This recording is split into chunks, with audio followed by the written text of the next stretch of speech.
Writing task টুতে আমরা এসে যখন লিখব কখন অন দ্য ওয়ান হ্যান্ড দিয়ে লিখব, কখন অন দ্য আদার হ্যান্ড থাকবে, দেন হচ্ছে আমাদের কনক্লুশনটা কেমন হবে, এবং আমাদের ইন্ট্রোডাকশনটাই বলে দিবে যে আমাদের পুরো এসে স্ট্রাকচারটা কী হবে।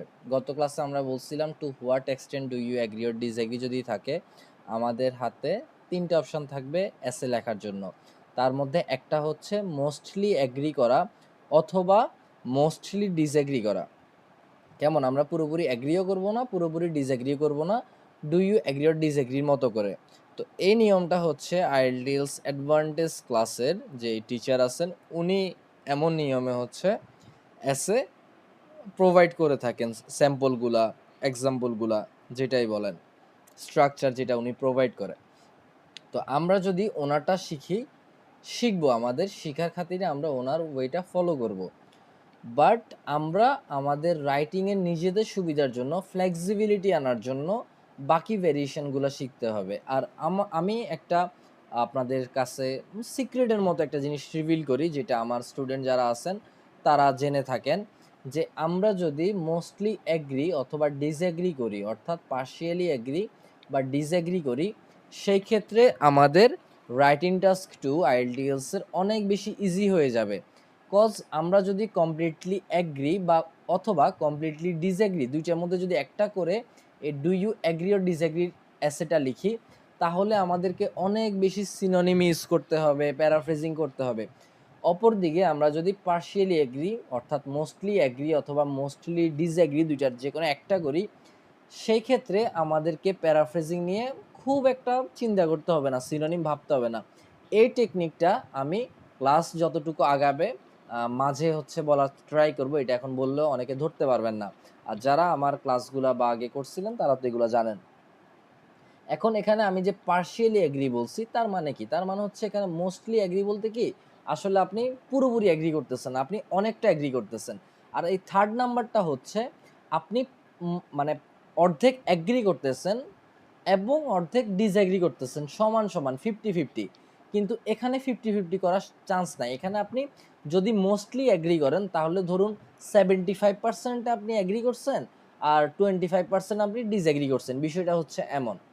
তো আমরা যেহেতু বলছি যে আমরা যদি এই যে এই নিয়মে এসে লিখি, আমরা অনেক বেশি অ্যাডভান্টেজ পাবো। সেটা কি, সিনোনিম এবং প্যারাফ্রেজিং থেকে আমরা বেঁচে যাব।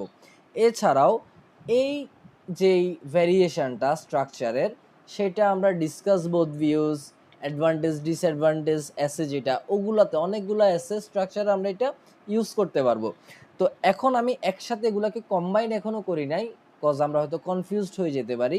এই জন্য আজকে যদি আমরা শুধুমাত্র to what extent do you agree or disagree এই কনসেপ্টটা ভালো মতো বুঝি, অথবা আমি নেক্সট ক্লাস থেকে আমি কিন্তু এসে স্ট্রাকচার হিসেবে অ্যাড্রেস করবো না এগুলাকে। আমি বলবো যে আর্গুমেন্ট বাই অ্যাডিং ইনফরমেশান, আমি বলবো আর্গুমেন্ট বাই কন্ট্রাস্টিং, এমন, বা শোয়িং কম্প্যারিজন, কেমন, আমি এমন শুধু নাম বলবো। আপনাদের ব্রেইনে এই জিনিসটা চিন্তায় আসতে হবে যে স্ট্রাকচার কোনটার কথা আমি বলতেছি। সো আপনারা যখন বুঝবেন আমি স্ট্রাকচার কোনটার কথা বলতেছি, তখনই আপনাদের রাইটিং টাস্ক টু লেখাটা অনেক বেশি ইজি হয়ে যাবে। আর আমি যে বলছি on the one hand on the other hand আমি কখন ইউজ করব, এই বিষয়টা অনেকের থেকে মনে হবে যে এটা তো একেবারে সিম্পল কনসেপ্ট। বাট আমি যখন প্রিপারেশান নিচ্ছিলাম, আমার মানে আমি এটা জাস্ট মুখস্থ বসাইতাম, একটা প্যারাগ্রাফের জন্য অন দ্য ওয়ান হ্যান্ড, আরেকটা প্যারাগ্রাফের জন্য অন দ্য আদার হ্যান্ড। এটা আমি শুরুর দিকে করতাম কেন, আমার শিখতে অনেক আমি লেট করছি, কজ আমি তো নিজে নিজে পড়ছিলাম, ওই জন্য আমাকে দেখাই দেওয়ার মতো কেউ ছিল না। তো সেই ক্ষেত্রে আমি যে ভুলটা করছি আপনারা তো সেটা করতে পারবেন না, কেমন, আমি তো দেখাই দিব ইনশাল্লাহ। তো অন দ্য ওয়ান হ্যান্ড আমরা তখনই শুরু, মানে আমাদের এসের একটা মেন বডি প্যারাগ্রাফ 1 আমরা তখনই লিখব। এটা চাইলে আপনারা নোট করতে পারেন, যারা হচ্ছে যে নতুন প্রিপারেশান নিচ্ছেন নোট করে রাখতে পারেন। যখন আমি এই পাশে সাপোজ মেন বডি প্যারাগ্রাফ 1-এ আমি একটা নেগেটিভ সাইড নিয়ে আলোচনা করব বা পজিটিভ নিয়ে, ধরুন আমি এই পুরো প্যারাগ্রাফে একটা নেগেটিভ সাইড নিয়ে আলোচনা করছি, সো ওই জন্য আমি লিখছি অন দ্য ওয়ান হ্যান্ড। এখন আমি এখানে তার বিপরীত, নোট করেন, তার বিপরীত আমি এখন পজিটিভ নিয়ে আলোচনা করব। এই যে এখানে আমি নেগেটিভ সাইড নিয়ে আলোচনা করছি, নেগেটিভের বিপরীত কি? Obviously positive. সো ওই জন্য আমি ইউজ করব অন দ্য আদার হ্যান্ড। আমি শুধু অন দ্য আদার হ্যান্ড যে ইউজ করব তা না, আমি অনেকগুলো লিঙ্কিং ওয়ার্ড ইউজ করতে পারি। However, by contrast, in contrast, nevertheless, despite, এখানে আরও অনেকগুলো আছে, আমি এখন পড়তেছি না। তো এগুলো আপনারা নোট করে রাখবেন বা স্ক্রিনশট নিয়ে নিতে পারেন। তো আমি যে এই লিঙ্কিং ওয়ার্ডগুলা সাপোজ আজকে যদি আমার মুখস্থ করা লাগে, এগুলো তো অনেকের এমনিতে মুখস্থ যারা প্রিপারেশান নিচ্ছেন, ধরুন আজকে আমি প্রিপারেশান শুরু করছি, সো আমি আজকে যদি এগুলা কষ্ট করে মুখস্থও করি, ধরুন এগুলো মুখস্থ করলাম না, আমি শুধুমাত্র এই 4টা মুখস্থ করলাম, তাহলে আমাকে বলেন এই যে অন দ্য আদার হ্যান্ড আমরা কেন ইউজ করব সেটা তো অলরেডি আমরা শিখে গেছি।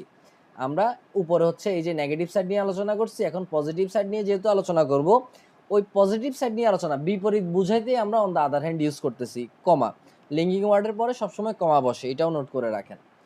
তো এই যে অন দ্য আদার হ্যান্ড আমি বিপরীত বুঝাইতে ইউজ করছি, তাহলে আমি যে বলছি আমরা হচ্ছে এই অন দ্য আদার হ্যান্ডের পরিবর্তে এগুলা ইউজ করতে পারবো, এখানে যা আছে সব ইউজ করতে পারবো, মানে সব না, আপাতত হচ্ছে এই 4টাই নোট করেন, এখানে কিছু এক্সেপশন আছে বা কারণ আছে এগুলার, মানে ডিফারেন্ট, যে এগুলা যে একটু ডিফারেন্ট, এগুলোর একটা কারণ আছে, এটা আমি পরে বলতেছি। বাট আমি এই 4টা ইউজ করতে পারবো, 4টা না আরও আছে, নান্দালেস বা অনেকগুলো আমি এখানে লিখিও নাই, দরকার নেই আমার, 2-3টা হইলে এনাফ রাইটিংয়ের জন্য। তো আমি যদি অন দ্য আদার হ্যান্ডের পরিবর্তে এগুলো ইউজ করতে পারি, তাহলে এগুলা কেন ইউজ হয়? এগুলো হচ্ছে বিপরীত বুঝাইতে, বিপরীত বুঝাইতে এগুলো এখন আমি ইউজ করব।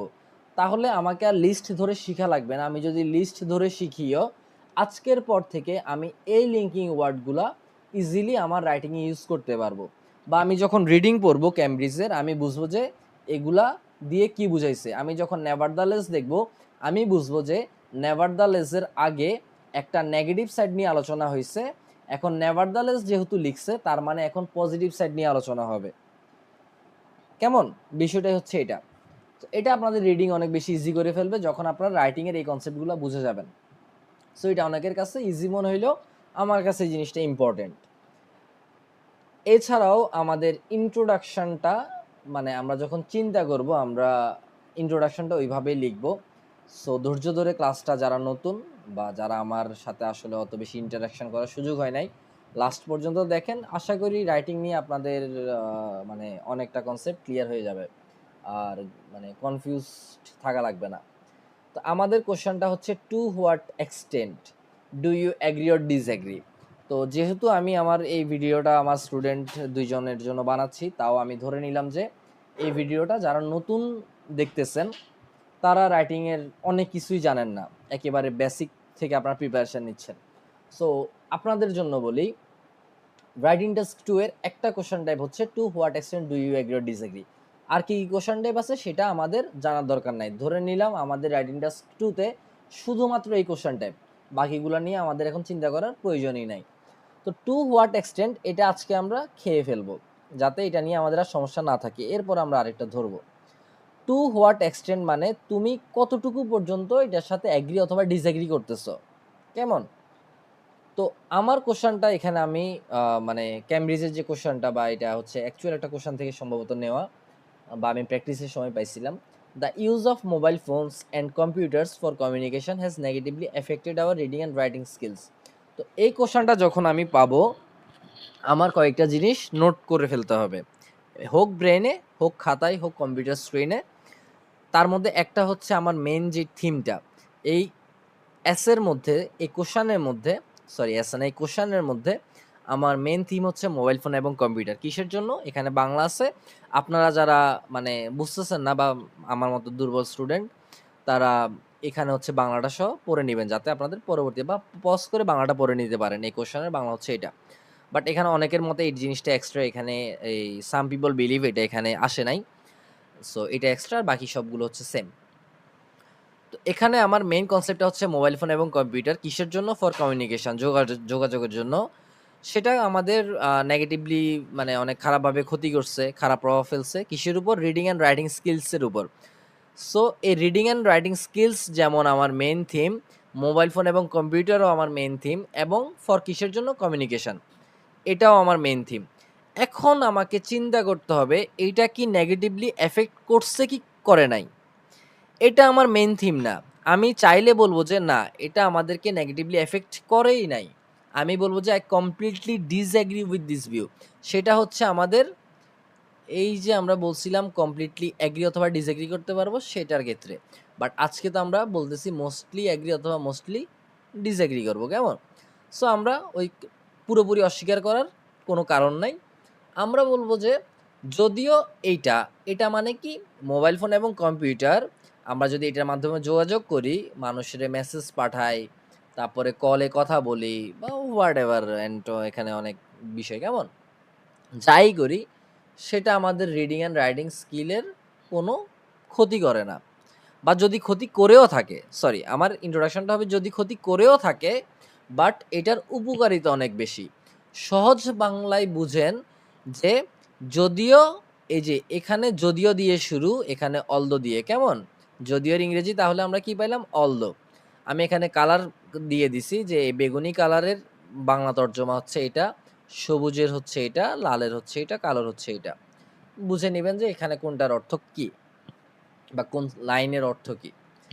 সো আমি আচ্ছা, এখানে যদিও আমি এটার সাথে মোটামুটি একমত, মোটামুটি কম 25%, বাট আমি 75% বিলিভ করি যে আধুনিক প্রযুক্তি শেষ পর্যন্ত এসব দক্ষতার উন্নতি করার জন্য অনেক বেশি সুযোগ সৃষ্টি করে, বৃদ্ধি করার জন্য, দক্ষতা বৃদ্ধি করার জন্য।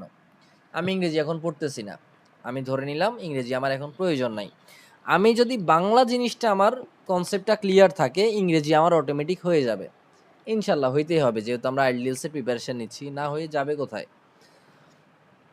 তো আমাদের ইন্ট্রোডাকশানের মেইন কাজটা আমাদের কি?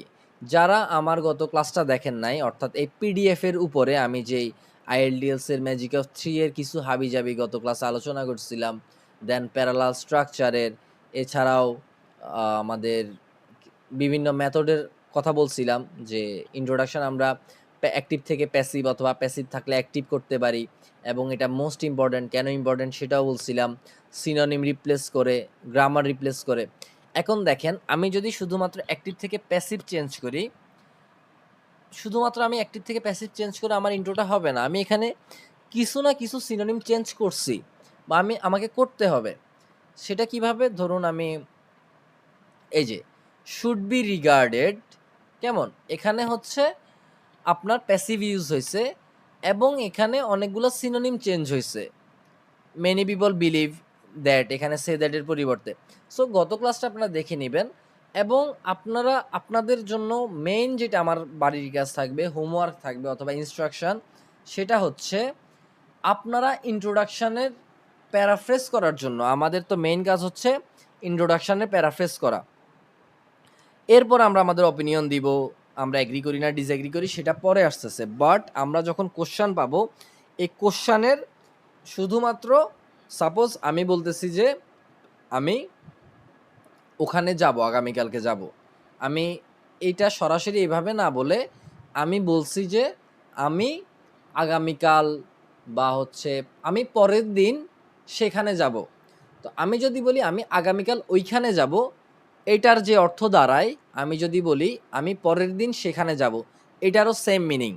তো এটা ধরেন এটার অর্থ হচ্ছে যে আমি ওখানে যাব আগামীকাল, আর এটার অর্থ হচ্ছে আমি পরের দিন সেখানে যাব। তো সেম মিনিং কিন্তু আমি ডিফারেন্ট ওয়েতে বলছি। এই ইন্ট্রোডাকশনের লিখার কাজও হচ্ছে যে এখানে থাকবে একটা যে কোশ্চেনটা থাকবে, সেটাকে আমি আমার মতো করে আমি আগামীকাল না বলে আমি পরের দিন বলবো, এই কনসেপ্ট হচ্ছে এটা। কিন্তু এটার যে মেথড আমি কয়েকটা দেখাইছিলাম, আপনারা ওখান থেকে আপনাদের পছন্দ মতো যে কোনো তিনটা, অ্যাটলিস্ট যে কোনো তিনটা মেথড আপনারা চুজ করে ওইভাবে প্যারাফ্রেজিংটা শিখবেন। যদি এটা আপনারা কমপ্লিট করতে পারেন, রাইটিং টাস্ক আপনাদের জন্য অনেক বেশি ইজি হয়ে যাবে। কেন ইজি হয়ে যাবে? এই প্যারাফ্রেজিংটা, এটা হচ্ছে আপনাদের নিজেদের পার্সোনাল স্কিলের উপরে। আর বাকি এখন আমি যা শিখাবো সেটা আমি আপনাদের এটা ইজি করে দিব। বাট প্যারাফ্রেজিংটা আপনাদেরকে ভালো মতো শিখতেই হবে, এটা কনক্লুশনেও আমাদের অনেক কাজে আসবে, ওইটা আপনারা নিজেরাই বুঝে যাবেন। তো এই প্যারাফ্রেজিংয়ের তিনটা মেথড আমি ধরে নিলাম আপনারা শিখবেন। আমি তো পিডিএফে দেখাইলাম, ওইটা জাস্ট আমার নোটের একটা ছোট অংশ। বাট আপনারা যখন নিজেরা সেলফ অ্যানালাইসিস করে রিসার্চ করে পড়বেন, ChatGPT AI এর হেল্প নিবেন, আপনারা আরও অনেক ভালো শিখতে পারবেন, আমার থেকে অনেক বেশি শিখতে পারবেন। এরপরে আমার কাজ হচ্ছে সেকেন্ড সেন্টেন্সে, ইন্ট্রোডাকশনের সেকেন্ড সেন্টেন্সে আমার কাজ থাকবে, যেহেতু আমি পার্শিয়ালি এগ্রি করতেছি, কেয়ারফুলি একটু মনোযোগ দেন। আমি বলছিলাম যে আমি এখন এই এসেতে যেহেতু বলছে টু হোয়াট এক্সটেন্ট, আমি কমপ্লিটলি অ্যাগ্রিও করব না, আমি পুরোপুরি ডিসঅ্যাগ্রিও করব না, আমি মোটামুটি অ্যাগ্রি অথবা ডিসঅ্যাগ্রি করব। অর্থাৎ আমি মানে 75% আর কি, বেশিরভাগ অ্যাগ্রি অথবা ডিসএগ্রি করব। কেমন? সো এটা কেন করব? কারণ এটা আমার সিনোনিম থেকে আমাকে বাঁচায় দিবে। আমি বলছিলাম শুরুতে। এই জিনিসটা নোট করে রাখেন যে আমি একটা কথা বলছি যে আপনার সিনোনিম বারবার লিখা থেকে বেঁচে যাবেন। ওই যে বলছি এই ইন্ট্রোডাকশনটা আপনাদেরকে ভালোমতো প্যারাফ্রেজিং শিখতে হবে। বাকি কাজটা আমি আপনাদের ইজি করে দিতেছি ইনশাআল্লাহ। এখন আপনি যেহেতু পার্শিয়ালি এগ্রি করবেন, আপনার কাজ থাকবে কি? আপনি তো এভাবে বলতে হবে যে যদিও আমি এটাকে 75% বিশ্বাস করি, কিন্তু এটাকে আমি 25% অবিশ্বাসও করি। কেমন? এটাকে আমি ডিসবিলিভ করি 25%। এখন আপনি যে বলছেন এই যদিও এটাকে আমি 75% বিশ্বাস করি, কিন্তু এটাকে আমি 25% অবিশ্বাসও করি। এই সেম জিনিসটা হচ্ছে আপনার ইন্ট্রোডাকশন। আর এখানে এটাকে বলতে কি?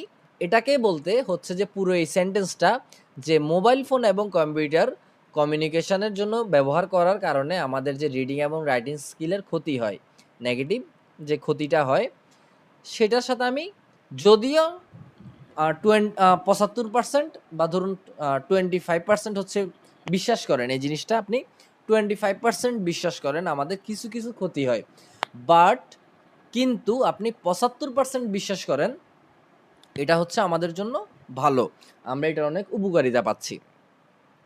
সো এটা মানে হচ্ছে এই পুরো জিনিসটার যে বিষয়টা সেটা। এখন আপনি লিখতেছেন although the misuse of digital communication can create certain drawbacks. এই জিনিসটা একটু মনোযোগ দিয়ে আমরা আলোচনা করার ট্রাই করব, শেখার ট্রাই করব। চার্টেন ড্রব্যাকস এটা অনেক বেশি ইম্পর্টেন্ট, এটা অনেক বেশি ইম্পর্টেন্ট এবং আচ্ছা ওইটা পরে যাচ্ছি, বাট এটা অনেক বেশি ইম্পর্টেন্ট, একটু পরেই হচ্ছে শিখে মজা পাবেন। Although the misuse of digital communication can create certain drawbacks, আমি লিখলাম যদিও এই যে আমি যে মোবাইল ফোন এবং কম্পিউটার এই ডিজিটাল কমিউনিকেশন, এটা বলতে কি বোঝানো হয়েছে? এটা বলতে বোঝানো হয়েছে যে সরি আমার বারবার ভুল জিনিসটা হাইলাইট হয়ে যাচ্ছে, ধুর।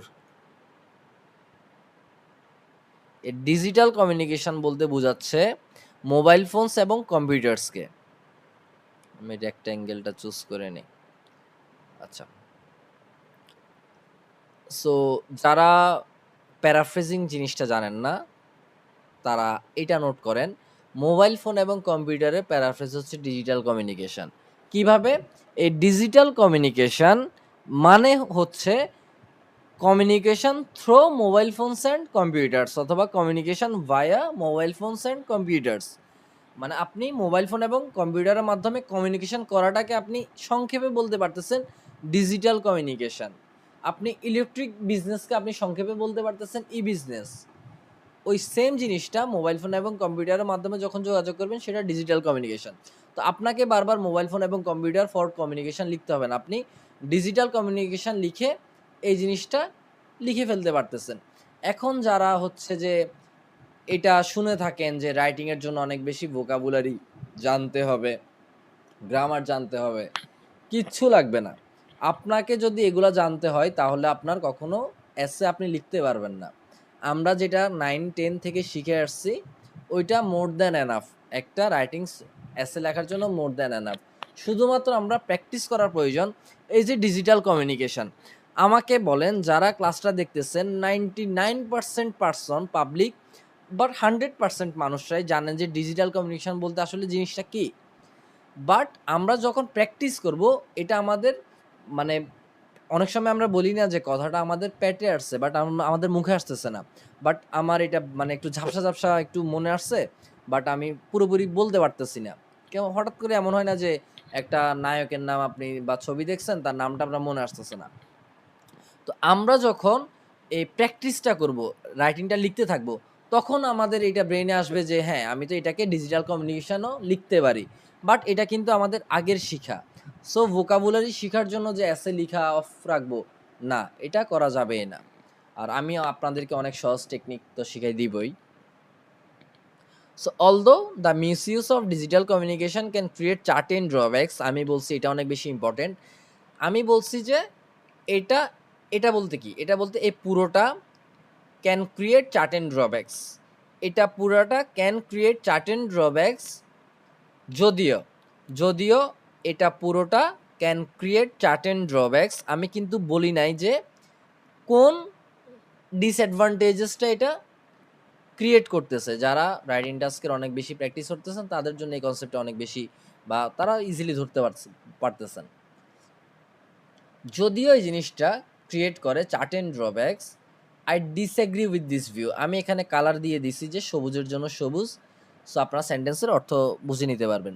I disagree with this view because, আমি এই মতের সঙ্গে একমত নই। কোন মতের সঙ্গে? যদিও, অলদো এটা ক্যান ক্রিয়েট চার্টেন ড্রব্যাকস, আমি এই এটার সাথে মানে এই স্টেটমেন্টের সাথে আমি ডিসএগ্রি করতেছি। আমি পার্শিয়ালি 25% বিশ্বাস করতেছি যে এটা can create certain drawbacks. I disagree with this view because modern technology modern technology ultimately provides far greater opportunities to enhance these skills. Provides far greater opportunities, এটাও ইম্পর্টেন্ট। চার্টেন ড্রব্যাকস যেমন important, এটাও important. আচ্ছা, এর আগে আমরা দেখি, এখানে আমি বলছি যে মডার্ন টেকনোলজি আলটিমেটলি প্রোভাইডস। এই মডার্ন টেকনোলজিটা কি? মডার্ন টেকনোলজিটা হচ্ছে মোবাইল ফোন এবং কম্পিউটার। এটা কি করে? Ultimately provides far greater opportunities to enhance this skills. This skills বলতে কোনটাকে বুঝাইছি? দিস স্কিলস বলতে আমি বুঝাইছি রিডিং অ্যান্ড রাইটিং স্কিলস। আপনারা এই জিনিসটাও নোট করে রাখেন, যখন আমরা একের অধিক কোনো বিষয় নিয়ে, সমজাতীয় কোনো বিষয় নিয়ে আমরা লিখার জন্য, সাপোজ আপনাকে তো রিডিং অ্যান্ড রাইটিং স্কিলস বারবার এই এসের মধ্যে লিখতে হবে। আমরা কিন্তু এই দুইয়ের একের অধিক যখন সিমিলার এমন স্কিলস পাবো, একের অধিক যদি আমরা কোনো সিমিলার না, একের অধিক যদি আমরা কোনো ফল লিখতে হয়, একের অধিক যদি আমরা কোনো বই লিখতে হয়, আমরা লিখবো this fruits, this skills, this books. তাহলে আমাকে বারবার are reading and writing skills লিখতে হবে না, আমি দিস স্কিলস বলে আমি প্যারাফ্রেজ করে ফেলতে পারতেছি, অথবা আমি সাচ স্কিলস দিয়ে আমি প্যারাফ্রেজ করতে পারতেছি। তাহলে রিডিং অ্যান্ড রাইটিং স্কিলসের একটা প্যারাফ্রেজ হচ্ছে this skills, reading and writing স্কিলসের আরেকটা প্যারাফ্রেজ হচ্ছে সাচ স্কিলস। কেমন? সাচ স্পেলিংটা কি? সাচ স্পেলিংটা হচ্ছে SUCH, সাচ স্কিলস। এরপর আপনি বলতে পারেন সাচ কম্পিটেন্সিস,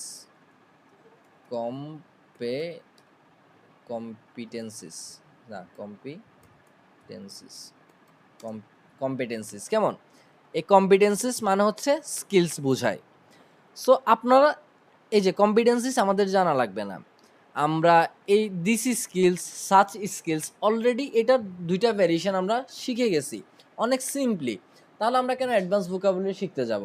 ওইটা আমরা যখন স্যাম্পল পড়বো আমরা এমনিতেই শিখে ফেলবো। কেমন? এই যে একটা আপনাদের শিখে হয়ে গেছে কম্পিটেন্সিস মানে হচ্ছে স্কিলস। তাহলে 4টা সিনোনিম অলরেডি ভ্যারিয়েশন প্যারাফ্রেজিং আমরা শিখে ফেলছি।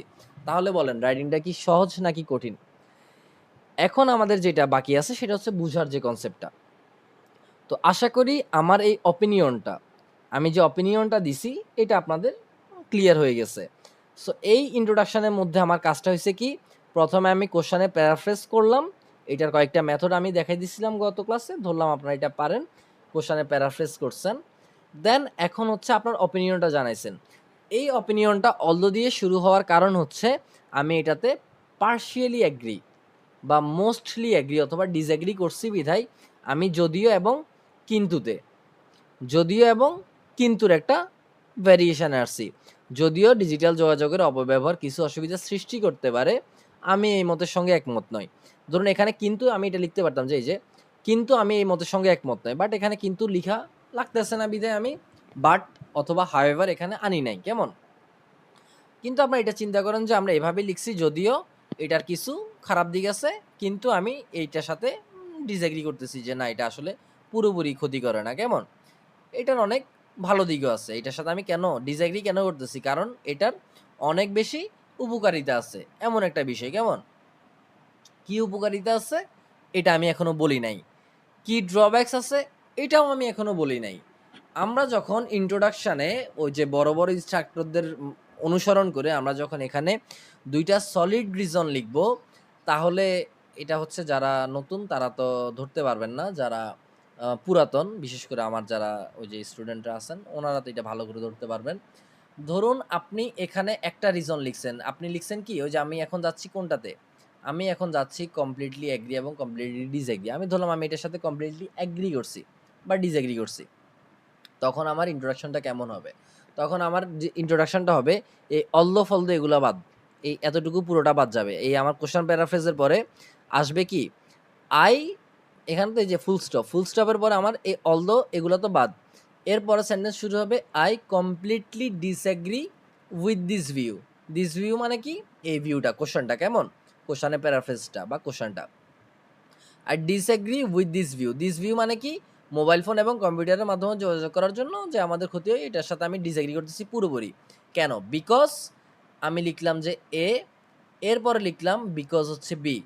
এটা আমি যখন আর্গুমেন্ট উইথ সলিড ২ টা রিজন, কেমন? এটা যে আমরা দিই সেটাতে যখন আমরা যাব, আমি ধরলাম আমি এটার সাথে ডিসএগ্রি করতেছি এর জন্য এবং বি এর জন্য।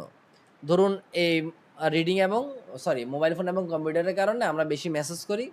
এইজন্য আমরা হচ্ছে গ্রামার শিখতে পারি না। সো আমি বললাম যে আম ধরুন গ্রামার এভয়েড করার জন্য ১ম রিজন। 2nd রিজন দিলাম যে হচ্ছে ChatGPT ইউজ করার জন্য। বা আরো অন্যান্য রিজন যেকোনো ২ টা রিজন আমি দিলাম। এটা হচ্ছে একটা ভেরিয়েশন এসে লিখার জন্য। এটা অনেক কমন, মোস্ট কমন এবং যারা এসে লিখে তারা হচ্ছে স্টুডেন্ট বিগিনাররা এভাবেই লিখে এবং এরপরে প্যাচ লাগাই ফেলে, মনে করে যে রাইটিং টাস্কটা অনেক বেশি কঠিন, যেটা আমি মনে করতাম। সো আমি ইন্ট্রোডাকশনে লিখলাম যে আমি এটা ডিসএগ্রি করি কারণ এ, কারণ বি। এরপরে আমার মেইন বডি প্যারাগ্রাফ 1 এ আমার টপিক সেন্টেন্সে লিখতে হইতো কারণ এ অথবা হ্যাঁ, কারণ এ লিখতে হইতো। আবার মিডলে কারণ এ নিয়ে লিখতে হইতো। দেন হচ্ছে কনক্লুশনে কারণ এ নিয়ে লিখতে হইতো। তো আমি কি সবসময় কারণ এ কে এভাবে লিখতাম? আমাকে লিখতে হইতো কি?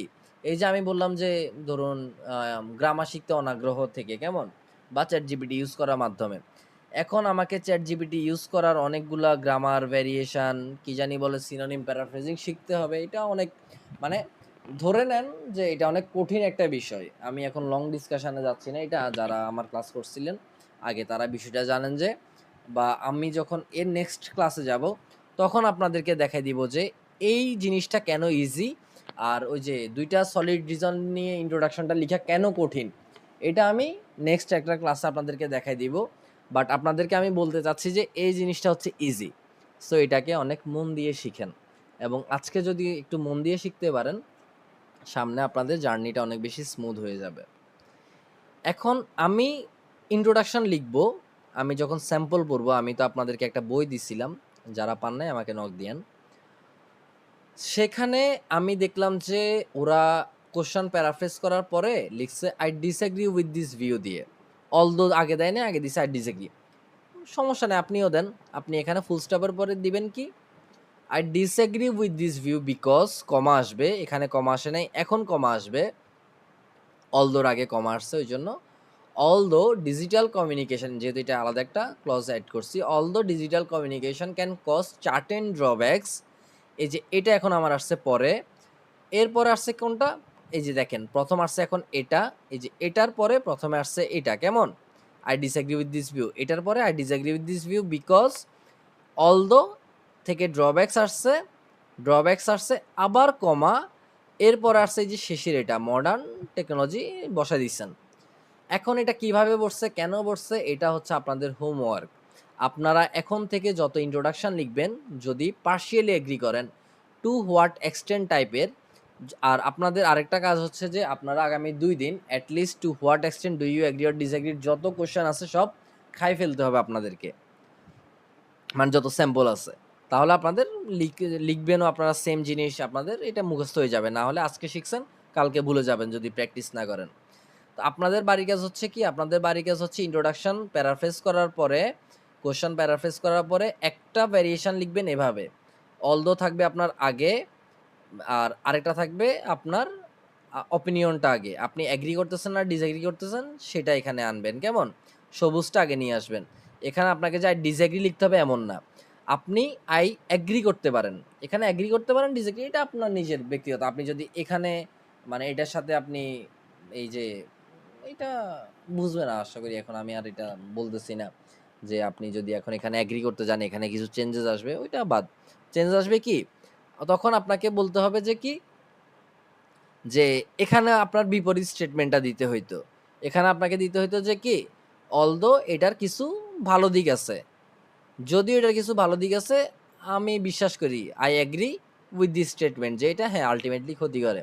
তো এটা হচ্ছে আপাত দৃষ্টিতে একটু কমপ্লেক্স মনে হইলেও আপনি যখন বাংলাতে চিন্তা করবেন যে একটা কোশ্চান, ধরুন আমার কোশ্চানে বলছে আহ, পৃথিবী সূর্যের চারদিকে ঘুরে, নাকি না সূর্য পৃথিবীর চারদিকে ঘুরে। আচ্ছা না, এই এক্সাম্পল না। ধরুন আপনাকে বলছে যে মোবাইল ফোন ইউজ করা ভালো, কোশ্চান বলছে মোবাইল ফোন ইউজ করা ভালো।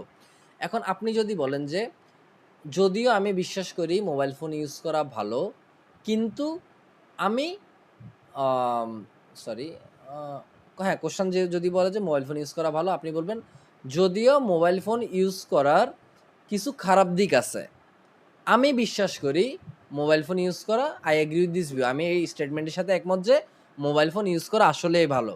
আর আপনি যদি এটার সাথে ডিসএগ্রি করেন, এটার ইয়ে হবে কি, কোশ্চান হচ্ছে মোবাইল ফোন ইউজ করা ভালো, এরপর আপনি লিখবেন কি, যদিও মোবাইল ফোন ইউজ করার কিছু খারাপ দিক আছে,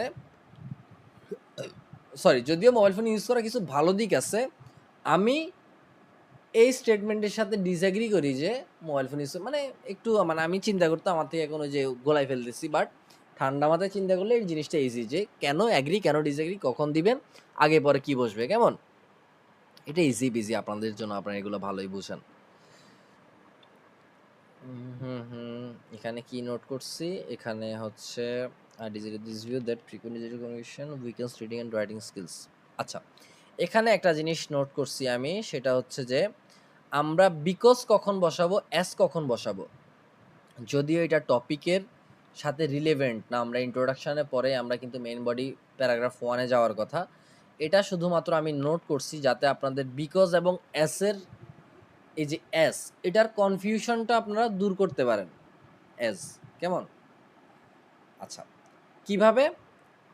সেটা হচ্ছে আমি যখন লিখতাম ইন্ট্রোডাকশন, আমি দেখতাম যে রাইটাররা কমা দিয়ে অ্যাস দিয়ে একটা ইন্ট্রোডাকশন লিখে, বা হচ্ছে তাদের মেইন বডি প্যারাগ্রাফে লিখে।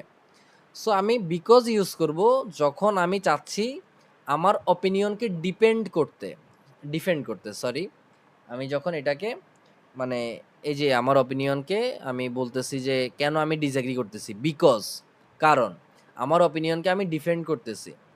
কেমন? এটার পক্ষে আমি লড়াই করতেছি, কারণ এটার কনসেপ্টই তো হচ্ছে যে আমি এক্সামিনারকে বুঝাবো যে আমি যেটা বিশ্বাস করতেছি সেটা কারেক্ট। কেন কারেক্ট, এই কেনটা যখন আমি বুঝাবো ইন্ট্রোডাকশনের মধ্যে, তখন কি ইউজ করব, বিকজ। আর যখন আমি শুধুমাত্র এক্সপ্লেন করব যে পৃথিবী সূর্যের চারদিকে ঘুরে, কেন ঘুরে, অ্যাজ আমি বলবো যে ধরুন এটা হচ্ছে আপনার ওই যে মধ্যাকর্ষণের জন্য বা মহাকাশের একটা কনসেপ্ট। কেমন? তখন আমি কমা দিয়ে অ্যাস লিখে এটা ডিসক্রাইব করব। বিকজের অর্থ যা, অ্যাজ এর অর্থ কিন্তু তা, কারণ। কেমন? অ্যাজ এর আরও অনেক ডিফারেন্ট মিনিং আছে, বাট বিকজের জন্য এই অ্যাজ ইউজ হয়।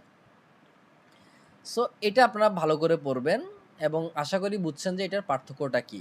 তো কখন অ্যাজ লিখবেন, যখন আপনারা এমন একটা ফ্যাক্ট জাস্ট দিবেন যে আপনি একটা কথা লিখছেন যে আপনার হচ্ছে বাংলাদেশে অনেক বেশি মানে দুর্নীতি বেড়ে গেছে ফর এক্সাম্পল। তো অ্যাজ আপনি একটা কারণ দেখাইতেছেন যে যেই ধরুন আপনার আম, মানে একটু ক্ষমতাতে থাকে, তো ওনারা ক্ষমতার মিসইউজ করে, বা ধরুন সরকারি চাকরি পাইতে তো আমরা ঘুষ দিয়ে, আমরা জানি কনসেপ্টটা এটা হচ্ছে ওপেন সিক্রেট যে ঘুষ দিয়ে আমরা ঢুকতে হয়, বা আমি যদি গভর্নমেন্ট জব করি আমারে হয়তো বলবে যে আপনি এত লাখ টাকা দেন আপনার চাকরি কনফার্ম। তো আমি যে ঘুষ দিয়ে চাকরিতে ঢুকবো, আমাকে তো মোটামুটি ওই টাকাটা ইনকাম করতে হবে ওই যে ঘুষ নিয়েই। সো আমি বললাম যে এই সিস্টেমটার জন্য বাংলাদেশে দুর্নীতি বেড়ে গেছে, আরও বাড়বে। এটা মানে আমরা নিজেরাই হচ্ছে এটার জন্য রেসপন্সিবল। সো যখন আমি শুধুমাত্র একটা ফ্যাক্ট এক্সপ্লেন করতেছি, সেটা হবে বা সেটার জন্য বসবে অ্যাজ। আর যখন আমি আমার একটা অপিনিয়ন দিচ্ছি যে আমি বিশ্বাস করি দুর্নীতি বাড়ছে বিকজ, তখন আমার অপিনিয়নটাকে ডিফেন্ড করার জন্য আমি বিকজ ইউজ করবো, এবং বিকজের আশেপাশে কমা থাকে না, এজের আগে কমা বসাইতে হয় আর কি। এটা আপনারা অনেকে জানেন, অনেকে প্র্যাকটিস করতে করতে জেনে যাবেন। তো এই ইন্ট্রোডাকশনে আমাদের মেইন কনসেপ্ট কি? অলদো আমি বিশ্বাস করি একটা, আই ডিসএগ্রি বিকজ, কারণ হচ্ছে ওয়াই। কেমন? এটা হচ্ছে শর্টকাট জাস্ট আপনাদের বোঝার জন্য। সো এখানে এক্স হচ্ছে অপোজিং আর্গুমেন্ট পার্শিয়ালি অ্যাকসেপ্টেড। আমি আমার হচ্ছে যে এই অপোজিট সাইডটা আমি পার্শিয়ালি অ্যাকসেপ্ট করছি। কি পার্শিয়ালি অ্যাকসেপ্ট করছি? যে এই যে এটার কিছু ড্রব্যাকস থাকতে পারে। I disagree. কি ডিসএগ্রি করছি? এই ডিসএগ্রি মানে হচ্ছে আমার অপিনিয়নটা জানাইছি, এরপরে এটা কারণটা আমি বলছি যে রিজনটা কি, এটার সাথে যে আমি রিজন মানে ডিসএগ্রি করছি। সো এটাও বাসায় পড়বেন, আশা করি এটা আপনাদের ক্লিয়ার হয়ে যাবে। মেইন বডি প্যারাগ্রাফ 1-এ এখন দেখেন আমি অন দ্য ওয়ান হ্যান্ড দিয়ে আমার প্যারাগ্রাফ শুরু করব নাকি আমার মাথা দিয়ে আমার প্যারাগ্রাফটা শুরু করব, সেটা এখন আমার জন্য ইজি হয়ে গেছে। কেন ইজি হয়ে গেছে? আমি জানি, আমি বলছি এখানে যে যদিও এটার কিছু খারাপ দিক আছে, এটা কোনো খারাপ কিছু একটা ঘটায়, সহজ বাংলায় বলতেছি, এটা ভালো কিছুও করে, প্রোভাইড ফার গ্রেটার অপরচুনিটিস। আমি বলছি এই জিনিসগুলো important, provide far greater opportunities, chart and drawbacks, can create chart and drawbacks. So এখানে যে নেগেটিভ, আমার অপিনিয়নের আগে বলছি আমি নেগেটিভ একটা সাইড বলছি, এখন বলছি পজিটিভ সাইড। তাহলে আমার এই মেইন বডি প্যারাগ্রাফ 1 আমি শুধুমাত্র নেগেটিভ সাইড নিয়ে আলোচনা করব। ওই যে অলদো দিয়ে আমি যা বলছি, can create chart and drawbacks, আমি বলছি চার্ট এন্ড ড্রব্যাকস। এখন আমি এখানে চার্ট এন্ড ড্রব্যাকসের কথা বলবো। আমার টপিক সেন্টেন্স হবে কি? On the one hand excessive dependence on digital devices, এই ডিজিটাল ডিভাইসেসের অর্থ আপনারা জানেন, কম্পিউটার্স এবং হচ্ছে mobile phone, can negatively effect reading and writing if use poorly. কেমন? ক্যান নেগেটিভলি এফেক্ট, আমি কিন্তু বলি নাই যে কিভাবে এফেক্ট করে, আমি বলছি হ্যাঁ এটা নেগেটিভলি এফেক্ট করতে পারে। হয়তো আমি এটাও দিতে পারি ইন সেভারাল ওয়েজ, বা on the one hand there are several reasons by how বা বাই হুইচ হচ্ছে যে this can negatively affect our reading and writing skills if use poorly and so on. But on the one hand দিয়ে আমি কেন শুরু করতেছি? কারণ আমি এখন এটা নেগেটিভ একটা সাইড আলোচনা করব। এরপরে আমি কেন অন দ্য আদার হ্যান্ড দিব? বলেন, এটা কি আমাকে মুখস্থ করতে হবে নাকি? আমি জানি আমার ব্রেন চিন্তা করতেছে, যেহেতু আমি নেগেটিভ সাইড নিয়ে আলোচনা করছি, এখন আমাকে অন দ্য আদার হ্যান্ড বসাইতেই হবে। যদি অন দ্য আদার হ্যান্ড আমি না বসাই, আমি বসাবো হাউএভার, যে কোনো একটা, কোনো সমস্যা নাই, by contrast, in contrast, nevertheless, যে কোনো একটা বসাবো অন দ্য আদার হ্যান্ডের জায়গাতে, শুধুমাত্র অন দ্য আদার হ্যান্ডের জায়গাতে। এরপরে despite this concerns, despite this drawbacks, এটা বাদ। While this concerns are valid, এটা আমি তেমন ইউজ করতাম না, সেটা বাদ। ডিসপাইট দিস কনসার্নস অথবা ডিসপাইট দিস ড্রব্যাকস, এটা কখন আসতেছে? এটা আসতেছে আপনি উপরে এতক্ষণ যে সাইড নিয়ে আলোচনা করছেন সেটা সত্ত্বেও এটার অনেক ভালো দিক আছে, এটা বুঝাইতে আপনি বলতেছেন ডিসপাইট দিস কনসার্নস, উপরে যেটা বলছি সেটা আপনি ভুলে যান, এরকম একটা বুঝাইতে, যে সেটা বাদ, এখন আমি যেটা বলতেছি সেটা শুনেন, এমন একটা কনসেপ্টের জন্য আপনি বলতেছেন যে despite this concerns. So on the one hand দিয়ে কেন আমার প্যারাগ্রাফ শুরু করছি, আমি যখন আজকে থেকে স্যাম্পল পড়বো, অন দ্য ওয়ান হ্যান্ড যদি আমি দেখি, তার মানে আমি বুঝবো যে কি, ওই যে রাইটার বলতে চাইতেছে যদিও সে 25% বিলিভ করে এটার কোনো নেগেটিভ সাইড আছে, সে এটাও বিলিভ করে এটার 75% পজিটিভ সাইড আছে, এমন একটা কনসেপ্ট। সো আমার টপিক সেন্টেন্স কি? Excessive dependence on digital devices can negatively effect reading and writing if used poorly. একদিকে অন দ্য ওয়ান হ্যান্ডের অর্থ তো হচ্ছে একদিকে এই ডিজিটাল ডিভাইসের উপর অতিরিক্ত নির্ভরশীলতা সঠিকভাবে ব্যবহার না করা হলে পড়া ও লেখার দক্ষতার উপর নেতিবাচক প্রভাব ফেলতে পারে। সঠিকভাবে ব্যবহার না করা হলে। তারপরে দেখেন উম, যোগাযোগের অপব্যবহার। সো অপব্যবহার মানে হচ্ছে সঠিকভাবে ব্যবহার করা না হলে। এখন রাইটিং টাস্ক 2-তে এসে লেখার জন্য কিছু মানে ওয়ার্ড আছে যেগুলো আমাদেরকে জানতে হবে। একটা হচ্ছে টপিক সেন্টেন্স। এই টপিক সেন্টেন্স জিনিসটা আসলে কি? টপিক সেন্টেন্স হচ্ছে আপনি যে এসেটা লিখতেছেন মেইন বডি প্যারাগ্রাফে আপনার প্রথম সেন্টেন্সটা ডিফাইন করবে, এই যে প্রথম সেন্টেন্সটা ডিফাইন করবে যে আপনার পুরো বডি প্যারাগ্রাফটা কি হইতে যেতেছে। আপনি যদি এখানে লিখেন যে ধরুন রবীন্দ্রনাথের অনেকগুলা ছদ্মনাম আছে, আপনি একটা প্যারাগ্রাফ মেইন বডি প্যারাগ্রাফ 1 2 এভাবে, এটা আলাদা আলাদা, আমি যদিও বোঝার জন্য এখানে মানে একটু অন্যভাবে নোট করছি, বাট যারা রাইটিং টাস্কের স্যাম্পল পড়েন তারা তো জানান যে এগুলো কেমন। আমি বলছি রবীন্দ্রনাথের যে অন দ্য ওয়ান হ্যান্ড রবীন্দ্রনাথের অনেকগুলো নাম আছে, কমা, অন দ্য ওয়ান হ্যান্ড কমা রবীন্দ্রনাথের অনেকগুলো নাম আছে। এইটা আমি লিখার পরে এখন আমার কাজ হবে কি? আমার কাজ হবে রবীন্দ্রনাথের প্রথম নাম, দ্বিতীয় নাম, তৃতীয় নাম, চতুর্থ নাম লিখে যাওয়া। তার যে ছদ্মনামগুলো আছে বা যেটা তাকে হচ্ছে মানুষে ডাকে। সো এই যে আমি বলছি রবীন্দ্রনাথের অনেকগুলো নাম আছে, এইটাই হচ্ছে আমার টপিক সেন্টেন্স। এরপরে আমি যত সেন্টেন্স লিখবো সব রবীন্দ্রনাথের নাম নিয়ে আলোচনা করব। এরপর আমি ধরি আমি এখানে বলছি রবীন্দ্রনাথের অনেক খারাপ গুণ আছে, কেমন? ফর এক্সাম্পল, এগুলো তো সব কথার কথা। তো এখন আমার থেকে রাইটার কি এক্সামিনার কি আশা করতেছে? আমি অবশ্যই এখানে তার 25% খারাপ গুণের কথা লিখব। প্রথমত সে সাপোজ স্কুলে কম যাইতো, দ্বিতীয়ত ধরুন তিনি আপনার হচ্ছে যে ধরুন মানুষদেরকে পিটাইতো, তৃতীয়ত হাবিজাবি আর কি, আমি জাস্ট কথার কথা বলতেছি। কিন্তু আপনি মেন টপিক সেন্টেন্স লিখছেন কি? রবীন্দ্রনাথের অনেক খারাপ, কিছু খারাপ গুণ আছে। এটাই হচ্ছে আপনার টপিক সেন্টেন্স। আর বাকি আপনি যা লিখবেন সব হচ্ছে এই যে এই কথাটাই লিখবেন, রবীন্দ্রনাথের খারাপ গুণ আছে, একটা একটা করে আপনি ধরাই দিবেন। এখানে আপনি বলছেন কি? সঠিকভাবে ব্যবহার না করার কারণে বা ব্যবহার না করা হলে মোবাইল ফোন এবং কম্পিউটারের মাধ্যমে যদি যোগাযোগ করে তাহলে এটা আপনার হচ্ছে রিডিং এবং রাইটিংয়ের উপরে নেতিবাচক প্রভাব ফেলে। কেমন? এখন আপনার থেকে রাইটার কি আশা করবে, এক্সামিনার কি আশা করবে? আপনি এই যে মোবাইল ফোন এবং কম্পিউটারের মাধ্যমে যোগাযোগ করার যে নেতিবাচক প্রভাব সেগুলাই তো লিখবেন। আপনি বলছেন কি এটা নেতিবাচক প্রভাব ফেলতে পারে, একটা দুইটা তিনটা নেতিবাচক প্রভাব ফেলবে, কেমন? যেটা আপনি এখানে লিখবেন। সো এই যে এখানে বলছে নেতিবাচক প্রভাব ফেলে, এখানে আপনি লিখবেন যে প্রথমে হচ্ছে মানুষ এটা করে, সেকেন্ডলি তাদের এটা হয়, এইভাবে সহজ বাংলাতে বলতেছি। এটাই হচ্ছে আমার টপিক সেন্টেন্স। এই যে এটাই টপিক সেন্টেন্স যে রবীন্দ্রনাথের অনেকগুলো নাম আছে, এটা হচ্ছে আমার টপিক সেন্টেন্স, কেমন? এরপর আমার কাজ হচ্ছে অনেকগুলো নাম লিস্ট করে লিখা। সো এই টপিক সেন্টেন্সের সাথে আমার ইন্ট্রোডাকশনটা মিল আছে নাকি আমাকে দেখতে হবে। এই মেইন বডি প্যারাগ্রাফ 1 এর টপিক সেন্টেন্স, আবার মেইন বডি প্যারাগ্রাফ 2 তেও সেম। এখানে আমার মেইন বডি প্যারাগ্রাফ 2 কি? এটা টপিক সেন্টেন্স কি? এটা টপিক সেন্টেন্স হচ্ছে রবীন্দ্রনাথের অনেক ভালো গুণ আছে। ডিসপাইট দিস কনসার্নস, আমি বলছি রবীন্দ্রনাথের কিছু খারাপ গুণ আছে।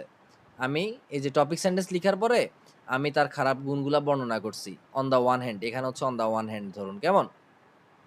এখন আমি বলছি অন দ্য আদার হ্যান্ড। আবার অন দ্য আদার হ্যান্ড না দিয়ে আমি এখন সাপোজ আমার লিখতে ইচ্ছে করছে ডিসপাইট দিস ড্রব্যাকস অথবা দিস কনসার্নস, আমি লিখছি on the other hand, on the other hand না, আমি লিখবো despite this concerns. On the other hand লিখা যাবে না যেহেতু এটার পরিবর্তে আমি লিখলাম ডিসপাইট দিস কনসার্নস, যে উপরে যে তার খারাপ দিক আছে এগুলো আপনারা বাদ দেন, এগুলা ছাড়াও, এগুলা সত্ত্বেও রবীন্দ্রনাথের অনেক ভালো গুণ আছে। আমি টপিক সেন্টেন্স এটা লিখার পরে আমার থেকে এখন এক্সামিনার আশা করবে কি? তার অনেকগুলা ভালো গুণের কথা। এই যে আমার টপিক সেন্টেন্স, এই অনেকগুলা ফার্স্টলি সেকেন্ডলি ফাইনালি ভালো গুণ, এটাই হচ্ছে আমাদের স্ট্রাকচারটা। আর কিভাবে আমরা সিনোনিম থেকে বেঁচে গেছি সেটা আসলে আপনাদেরকে সরাসরি স্যাম্পল না দেখালে আপনারা বুঝবেন না। সো ওই জন্য আমি আর ওই ডিসকাশনে যাচ্ছি না। মানে যারা হচ্ছে বিগিনার তারা না বুঝতে পারেন ওই জন্য। So on the one hand আমি লিখছি কি যে ডিজিটাল ডিভাইসের উপর অতিরিক্ত নির্ভরশীলতা সঠিকভাবে ব্যবহার না করা হলে পড়ার দক্ষতার উপর নেতিবাচক প্রভাব ফেলতে পারে। এখন দেখেন এটার সাথে আমার টপিক সেন্টেন্সের মিল আছে নাকি ইন্ট্রোডাকশানে। মানে ইন্ট্রোডাকশানে আমি কি লিখছি, আমি ইন্ট্রোডাকশানে লিখছি যে এটা, এই যে আমি বাংলাটাই পড়ি, যোগাযোগের অপব্যবহার কিছু অসুবিধা সৃষ্টি করতে পারে। তাহলে কিছু অসুবিধা সৃষ্টি করতে পারে, আবার হচ্ছে যে দক্ষতার উপর নেতিবাচক প্রভাব ফেলতে পারে, এটা অর্থ সেম। তার মানে আমার টপিক সেন্টেন্সটা রিলেভেন্ট। ইন্ট্রোডাকশান আমি যা লিখছি আমার মেইন বডি প্যারাগ্রাফে আমি তা লিখছি। এর পরেরটাতে যাই, পরেরটাতে আমি লিখছি কি যে আমি এই মতের সঙ্গে একমত নই, যে কারণ মানে এটা হচ্ছে পুরোপুরি যে অসুবিধা সৃষ্টি করতে পারে এমন না। আধুনিক প্রযুক্তি শেষ পর্যন্ত, আধুনিক প্রযুক্তি মানে কি রিডিং এবং রাইটিং, সরি মোবাইল ফোন এবং কম্পিউটার শেষ পর্যন্ত এসব দক্ষতার মানে রিডিং এবং রাইটিং স্কিলসের উন্নতি করার জন্য অনেক বেশি সুযোগ সৃষ্টি করে। আমার মেন বডি প্যারাগ্রাফ 2 তে দেখি, অন্যদিকে ডিজিটাল প্রযুক্তি এমন অনেক গুরুত্বপূর্ণ সুবিধা প্রদান করে, এই যে অনেক গুরুত্বপূর্ণ সুবিধা প্রদান করে, যা পড়া ও লেখার দক্ষতাকে দুর্বল করার পরিবর্তে আরও শক্তিশালী করে।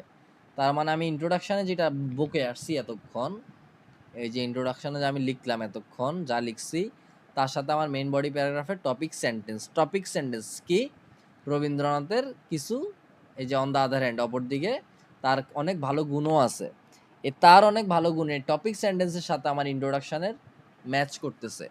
এরপরে আমার আমার মেইন এখন কাজ হচ্ছে কি, এটাকে একটা কঙ্কালের মতো করে দেখেন, রাইটিংয়ের একটা কঙ্কালের মতো করে ব্রেনে সাজান। এখানে আমি কি লিখবো সেটা অলরেডি আপনারা জানেন। এখানে লিখবেন রবীন্দ্রনাথের অনেকগুলা ভালো গুণ। অন দ্য আদার হ্যান্ড মানে উপরে তো তার খারাপ গুণ লিখছেন, এখন ভালো গুণ লিখবেন। আপনার স্কেলেটন সাজানো শেষ। আরেকটা জিনিস সাজান, সেটা হচ্ছে আপনার টপিক সেন্টেন্স। এটার সাথে এই যে এটা ম্যাচ করতেছে ইন্ট্রোডাকশনের, এই যে এটা ম্যাচ করতেছে, কি ম্যাচ করতেছে দাঁড়ান আমি সবগুলা কেটে আসি। ম্যাচ করতেছে যে কি প্রোভাইডস ফার গ্রেটার অপরচুনিটিস। কোনটা প্রোভাইড করে far greater opportunities? Mobile phone এবং কম্পিউটার যদি আমরা রিডিং এবং রাইটিংয়ের জন্য ব্যবহার করি। এখানে কি বলছে? স্ট্রেংথেন রাদার দ্যান উইকেন, অর্থাৎ স্ট্রেংথেন মানে এটা শক্তিশালী করে রিডিং এবং রাইটিং স্কিল বা কম্পিটেন্সিস। কেমন? সো আমার এটা মিলছে। এরপর আমার কি মিলছে? আমি বলছি এটা আমাদের এই যে যদিও এটার কিছু আমাদের হচ্ছে ড্রব্যাক সৃষ্টি করে, এই যে ড্রব্যাকস, কেমন? Can cause certain drawbacks. So এই ক্যান কজ সার্টেন ড্রব্যাকসের সাথে কোনটা মিলছে? অন দ্য ওয়ান হ্যান্ড এটা নেগেটিভলি এফেক্ট করে। এই যে আমার টপিক সেন্টেন্সটা মিলা, এই যে মিলছে, মিলার পরে তো আমি এগুলা লিখতে পারবো। এই জিনিসটা হচ্ছে আমার রাইটিংয়ের স্ট্রাকচারটা। সো আজকে একটা ক্লাসে যে এটা ক্লিয়ার হয়ে যাবে এমন না, তবে এরপর থেকে আপনারা মানে আমি যখনই আপনাদেরকে এগুলো ধরাই দিব, আপনাদের থেকে মনে হবে যে হ্যাঁ এগুলো তো আমরা শিখে আসছি, আমরা তো এভাবেই শিখতে হবে। So on the one hand আপনারা বাংলার মতো করে এখানে পড়ে যান, এগুলো তো পড়ছি। সো আমি যেহেতু বলছি যে এখন এটার আমাদেরকে নেগেটিভভাবে অনেক এফেক্ট করে মোটামুটি। কেন করে? যদি এটাকে আমরা পুয়ারলি ইউজ করি, এবং এখানে আমরা উপরে ইন্ট্রোডাকশনে বলছিলাম মিস ইউজ, কেমন? সো আমরা যদি কম্পিউটার এবং এটাকে মানে যে মোবাইলকে আমরা প্রপারলি ইউজ না করি, তাহলে এটা আমাদের ক্ষতি করে। আচ্ছা, এর মধ্যে আমরা এখন ম্যাজিক অফ থ্রিও শিখব। Messaging apps, for instance, encourage the use of abbreviations, emojis and autocorrect. দেখেন এখানে আমি শুধুমাত্র দ্য ইউজ অফ অ্যাব্রিভিয়েশনস অথবা ইমোজিস বলতে পারতাম। আমি বলতে পারতাম যে messaging apps encourage the use of emojis which may lead some users to ignore correct spelling and grammar. But আমি ম্যাজিক অফ থ্রি কেন লিখছি? কারণ এটা রাইটিংটাকে অনেক বেশি সুন্দর করে দিছে। আর ম্যাজিক অফ থ্রি এর কনসেপ্ট গত ক্লাসে অনেক ভালো করে আমি ভালো করে বুঝাই নাই, আমি মোটামুটি বোঝানোর ট্রাই করছিলাম। আচ্ছা, সো আর আমি যখন এটা পড়ছিলাম ইংরেজিতে রিডিং, আপনারা খেয়াল করছেন নাকি জানি না, আমি কিন্তু স্পেশালি টিনেজার্স বলি নাই, তারপরে আমি এই যে ফর ইনস্ট্যান্সটা বলি নাই, বাট আমি মোটামুটি রিডিং পড়ে গেছি, আপনারা বুঝছেন। তো এটার কিছু বিষয় আছে। বিষয় কি? ইম ড্যাশের পরে এই যে স্পেশালি টিনেজার্স, এটা হচ্ছে অতিরিক্ত তথ্য দেয়। এম ড্যাশের পরে আপনার আইএলটিএলস এর রিডিং, ক্যামব্রিজ রিডিং এ যা পাবেন বুঝবেন যে এটা অতিরিক্ত তথ্য। কিসের অতিরিক্ত তথ্য? ঠিক তারপরের ওয়ার্ডগুলার কেমন সাম ইউজার্স, এই সাম ইউজার্সরে আমি স্পেসিফিকভাবে বলে দিচ্ছি কি ইমড্যাশ দিয়ে অতিরিক্ত তথ্য দিচ্ছি যে স্পেশালি টিনেজার্স। তাহলে আপনি বুঝছেন যে আমি কোন ইউজারের কথা বলতেছি, স্পেশালি টিনেজার্স।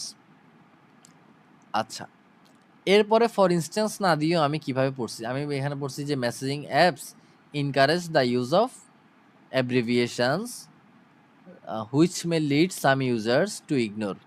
এভাবে যে আমি পড়ছি এটার কারণ হচ্ছে যে আমি এগুলা স্কিপ করতে পারতেছি কিভাবে। আরেকটা ইম্পর্টেন্ট জিনিস দেখেন, ফর ইনস্ট্যান্স হচ্ছে আমরা জানি মানে অনেকেই আমরা মানে জানি আর কি, এটা ফর ইনস্ট্যান্স আমরা আগে লিখি for instance comma linking word, যেহেতু ফর ইনস্ট্যান্স হচ্ছে লিঙ্কিং ওয়ার্ড। আচ্ছা, আমরা একটু আগে লিঙ্কিং ওয়ার্ড দেখছি কি কন্ট্রাস্টের, on the other hand, on the one hand, আবার অন দ্য আদার হ্যান্ডের অনেকগুলা ভ্যারিয়েশন শিখছি কেমন in contrast, nevertheless, however, by contrast, এগুলা আবার ইজের সুবিধার জন্য এগুলাও শিখছিলাম। এখন এখানে দেখেন ফর ইনস্ট্যান্স, যারা নতুন তাদের জন্য হচ্ছে যে ফর ইনস্ট্যান্স ফর এক্সাম্পল এগুলা মানে যে উদাহরণস্বরূপ এটা বোঝায়। যখন আপনি কোনো এক্সাম্পল লিখবেন তখন দিবেন যে ফর ইনস্ট্যান্স। তো আমরা এটা তো বাক্যের শুরুতে পাই, for instance comma linking word যেহেতু এটা বাক্যের শুরুতে থাকে, কিন্তু আপনি সাবজেক্টের পরে ফর ইনস্ট্যান্সকে নিয়ে আসতে পারেন, লিঙ্কিং ওয়ার্ডকে নিয়ে আসতে পারেন, সেটা রাইটিংটাকে অনেক বেশি সুন্দর এবং অ্যাডভান্স করে দেয়। এই যে মিডলে এখন থেকে আপনি ফর ইনস্ট্যান্সকে আগে না লিখে আপনি সাবজেক্টের পরে লিখে ট্রাই করবেন। আপনি লিখতে পারতেছেন না, সাবজেক্ট আইডেন্টিফাই করতে পারতেছেন না, কোনো সমস্যা নাই। আপনি স্যাম্পলের মধ্যে আমি যে বইটা দিছি সেখানে আপনার আরেকটা বাড়ির কাজ ধরে নেন যেখানে আপনি এমন লিঙ্কিং ওয়ার্ডগুলা সাবজেক্টের পরে পাবেন, আপনি নোট করে নেবেন, আপনি হাইলাইট করে নেবেন, যাতে আপনি বুঝেন যে কেন এটা সাবজেক্টের পরে বসছে। এরপর আমরা এটা আরো ভালো মতো শিখে নিব। ফর ইনস্ট্যান্স এটা তাহলে বাক্যের শুরুতে বসছে for instance comma messaging apps encourage the use of. দেখছেন আমি কিভাবে এটাকে অ্যাভয়েড করছি, কারণ আমি জানি এটা আমার বাক্যের শুরুতে বসতে পারতো, আমি মনে মনে পড়ছি এটা কেমন। এটা আপনারা অনেক ভালো মতো শিখবেন, দেখবেন যে রিডিং অনেক ইজি মনে হয়ে যাবে। দেন ইমড্যাশটা আমি না পড়লেও হয়ে যায়, আর আমি এটা ইউজ করতে পারতেছি কেন, কারণ আমি ইমড্যাশের ইউজেসটা জানি, আর অনেককে আমি ইমড্যাশের ইউজেসটা দেখাইছি। এটা আমার নেক্সট ক্লাসে আলোচনা করব, এটা অ্যাডভান্স ক্লাসে, এটা আজকে থাকুক। সো আমি বলছি যে এটা এই যে আমরা যে আচ্ছা অ্যাব্রিভিয়েশন মানে কি, অ্যাব্রিভিয়েশন মানে হচ্ছে আপনার ওই যে আমরা যে সাপোজ থ্যাঙ্কসকে লিখি TNX দিয়ে সংক্ষেপে লিখি, বাইকে লিখি BY দিয়ে, এই যে ভুল বানান লিখি সংক্ষেপে শর্টকাট লেখার জন্য, এটাকেই বলে অ্যাব্রিভিয়েশন। সো আমরা যে অ্যাব্রিভিয়েশন লিখি ইউজ করি, শর্ট ফর্মটা লিখি, এতে হয় কি আমরা ভোকাবুলারি শিখতে পারি না, কারেক্ট স্পেলিংটা শিখতে পারি না বা শিখিও না। এটা আমাদের কি করে, আলটিমেটলি আমাদের রাইটিংটাকে ক্ষতিগ্রস্ত করে, কেমন আমরা স্পেলিং ভুল করি। একইভাবে similarly the habit of scrolling through short social media post. আচ্ছা, এটা আপনারা বাসায় পড়বেন, এটা বাংলা মিনিংটা পড়বেন, এটা আমি আর পরে টাইম ওয়েস্ট করবো না। মোর ওভার, এখানে আমি সিমিলারলি এই যে লিঙ্কিং ওয়ার্ড, আবার মোর ওভার, এই মোর ওভারটা মানে কি, মোর ওভারের পরিবর্তে আপনি ফার্দার মোর ইউজ করতে পারেন লিঙ্কিং ওয়ার্ড, মোর ওভারের পরিবর্তে ফার্দার মোর, আপাতত এই দুইটা শিখে রাখেন। এটা মানে হচ্ছে আপনি যখন ইনফরমেশন অ্যাড করবেন তখন মোর ওভার বা ফার্দার মোর ইউজ করব। আর সিমিলারলি মানে হচ্ছে একইভাবে।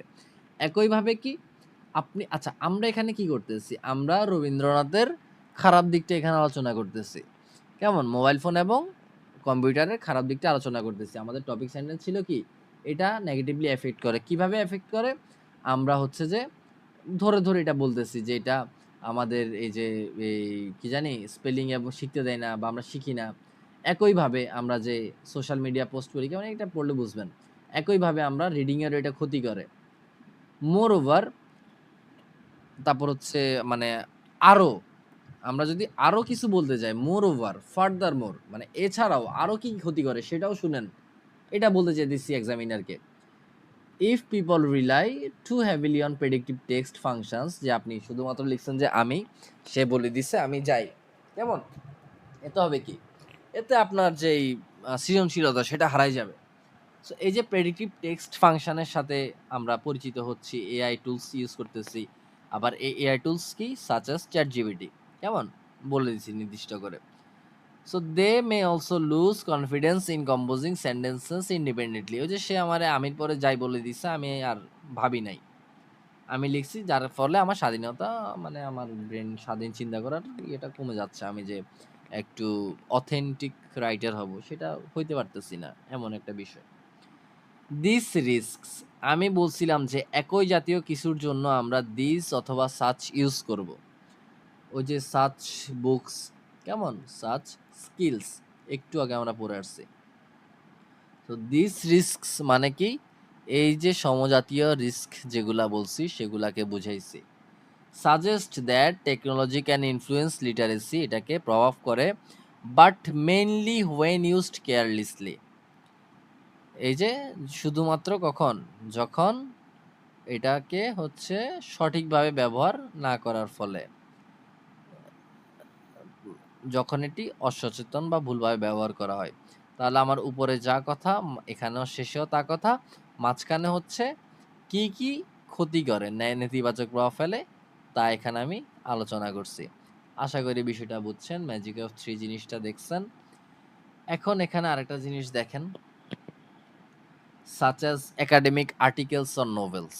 এখানে আমি ম্যাজিক অফ থ্রিটা ইউজ করি নাই, কেমন। এখানে চাইলে আমি academic articles comma novels comma and fiction লিখতে পারতাম, কেমন ম্যাজিক অফ থ্রি হয়ে যেত, ওইটাও সুন্দর। বা আমি রেঞ্জ দিতে পারতাম, রেঞ্জ কিভাবে, ফ্রম আর্টিকেল টু নোভেলস এমন, বা from articles to journals, from novels to journal, তাহলে আপনার রেঞ্জ ওইটাও সুন্দর। আচ্ছা, সো আশা করি এই জিনিসটা আপনারা বুঝছেন। যদি না বুঝে থাকেন আমাকে অবভিয়াসলি আপনার ফিডব্যাকটা জানাবেন, যাতে আমি পরবর্তী যাদেরকে শিখাবো আমি বুঝি যে আপনারা কি শিখতে পারছেন বা তাদেরকে কিভাবে শিখানো উচিত। মেইন বডি প্যারাগ্রাফ 2 তে এখন আসি। এতক্ষণ তো আমরা রবীন্দ্রনাথের বদনাম করছি, এখন আমরা সুনাম করব বিপরীতভাবে। এই যে Rabindranath also offer significant benefits that strengthen rather than weaken reading and writing competencies. কেমন, কম্পিটেন্সিস মানে কি, স্কিলস। এখন আমি বলছি যে এটা অনেকগুলা বেনিফিট অফার করে, অলসো অফার সিগনিফিক্যান্ট বেনিফিটস। উপরে বলছিলাম কি, প্রোভাইড গ্রেটার অপরচুনিটিস, এখন বলতেছি কি, provides far more greater opportunities না বলে এখন বলতেছি কি, যে offer significant benefits, far more বেনিফিটসের বদলে সিগনিফিক্যান্ট বেনিফিটস। এই সিনোনিমগুলা, প্যারাফ্রেজিংগুলা, এটা আমরা স্যাম্পল পড়তে পড়তে মাত্র 2-3টা শিখলে আমাদের সবগুলাতে আমরা লিখতে পারবো। সো এটা অনেক বেশি ইজি বিজি, এটা অনেক বেশি সুবিধা। রবীন্দ্রনাথ অনেক বেশি সুবিধা অফার করে আমাদেরকে, তার অনেক ভালো গুণ আছে। প্রথমত, দ্বিতীয়ত, ফাইনালি, প্রথমত তার গুণ, দ্বিতীয়ত তার ভালো আরেকটা ভালো গুণ, ফাইনালি তার আরেকটা ভালো গুণ, কেমন। সো মোবাইল ফোন এবং কম্পিউটার ইউজ করার ফলে কি হয়, firstly phones and computers allow people to read a wide variety of materials from news articles to academic journals। বলছিলাম যে রেঞ্জ, এই রেঞ্জ হচ্ছে এটা। আপনি ম্যাজিক অফ থ্রি যদি এখানে হচ্ছে ম্যাটেরিয়াল সাচ অ্যাজ আপনি বলেন আর্টিকেলস কমা নোভেলস কমা একাডেমিক জার্নালস, কেমন, ওইটা হয়ে যাবে ম্যাজিক অফ থ্রি। এখন আপনি বলতেছেন from news articles to academic journals, মানে নিউজ আর্টিকেল থেকে যে একাডেমিক যেসব জার্নালগুলো আছে সেগুলা, কেমন। আচ্ছা, একাডেমিক জার্নালে বাংলা আমার আসলে এখন মনে আসতেছে না, ওই যে প্যাটে আসছে আছে মুখে আসতেছে না এমন। আপনারা কিন্তু পারেন, এটা আমার দৃঢ় বিশ্বাস। সো এই যে ফ্রম থেকে টু, এটা আমাদের আরও একটা অ্যাডভান্স একটা ওয়ে। আমি তাকে বুঝাচ্ছি যে A to Z, from A to Z তারা সব পড়তে পারে, কিসের মাধ্যমে, মোবাইল ফোন এবং কম্পিউটারের মাধ্যমে। ইম ড্যাশের ব্যবহার যারা পারেন তারা পারেন, যারা পারেন না তারা ইনশাল্লাহ আগামীতে শিখবেন বা আমি শিখাবো। Instantly and conveniently increasing, increasing both reading frequency and comprehension. এই যে ইনক্রিজিং, এটা কিভাবে, কেন আইএনজি যুক্ত শব্দ হয়েছে, এটা অ্যাডভান্স গ্রামার ক্লাসের একটা বিষয়, এটা হচ্ছে অ্যাডজেক্টিভ ক্লজ। সো এই ক্লজটা আমরা অ্যাডভান্স ক্লাসে শেখার ট্রাই করবো ইনশাল্লাহ। এখানে মেন সেন্টেন্সটা হচ্ছে which increase both reading and, reading frequency এমন একটা। সো এটাকে শর্ট করে ইনক্রিজিং দিয়ে লেখা হয়েছে, কেমন। সো এই বিষয়টা অনেকে জানি, অনেকে জানেন না। যারা জানেন না তারা শিখার ট্রাই করব। বিকজ এটা অনেক বেশি অ্যাডভান্স একটা বিষয়। আমরা দেখতেছি এখানে শুধু আইএনজি দিয়ে একটা শব্দ, বাট এটার পিছনে একটা অ্যাডভান্স গ্রামার লুকায়িত আছে। আচ্ছা, এছাড়াও এখানে আর কি আছে? ইমড্যাশের ব্যবহারটা অতিরিক্ত তথ্য। আচ্ছা, যাই হোক। সো প্রথমত আমরা রবীন্দ্রনাথের একটা গুণ বললাম। দ্বিতীয় গুণটা কি? Writing has also become more accessible through email, word processing software and language learning applications. Email, word processing, language learning applications, magic of three, all of which help users edit. All of which মানে কি? All of which মানে এটাও আমাদের advance grammar class আমরা শিখব। All of which মানে হচ্ছে এই যে all of which, email, word processing software. So এটা অ্যাডভান্স গ্রামার ক্লাসে শিখবো, বাট এটা আপনার এমনিতেও অল অফ হুইচ মানে এগুলাকে আমরা মেনশন করছি, email, word processing software, language learning applications. কেমন? যে এই সবগুলা যে ব্যবহার করতে পারতেছি, এই সবগুলা কি করে আমাদের হচ্ছে help users edit, organize ideas and learn correct structure. দেখেন আরেকটা ম্যাজিক অফ থ্রি, এটা আমাদেরকে এডিট, অর্গানাইজ এবং হচ্ছে এটা কারেক্ট ভাবে শিখতে সাহায্য করে। কেমন? Etcetera etcetera. Finally, translation apps and online dictionaries enable users to read foreign texts and expand their vocabulary far more efficiently than traditional methods ever allowed. Therefore, when used thoughtfully, যদি সচেতন ও সঠিকভাবে ব্যবহার করা হয়, তারপর হচ্ছে কি? আচ্ছা, যদি সচেতন ও সঠিকভাবে ব্যবহার করা হয়, এই যে অসচেতনভাবে ব্যবহার করা না হয়। কেমন? অসচেতনভাবে ব্যবহার করলে কি হয়? ক্ষতি হয়। আর যদি সচেতন ও সঠিকভাবে ব্যবহার করা হয় তবে এটি সাক্ষরতার দক্ষতার সাক্ষরতা কেন? আচ্ছা, সাক্ষরতা মানে যে শিক্ষাগত আর কি, এখানে বিষয়টা বুঝাইছে যে লিটারেসি মানে হচ্ছে সাক্ষরতা বা হচ্ছে যে আপনার ওই যে শিক্ষাগত যেটা এটারে বোঝায়। দক্ষতার উল্লেখযোগ্য উন্নতি ঘটাতে পারে। রিডিং এবং রাইটিং স্কিলের যেই উন্নয়নটা সেটা ঘটায়। কেমন? এখানে হচ্ছে যে আমি ওই যে সরাসরি ওই ChatGPT থেকে আসলে আমি এটার এই অনুবাদ করছিলাম, তো জাস্ট আপনাদের বোঝার জন্য, যারা মানে নতুন একেবারে বিগিনার।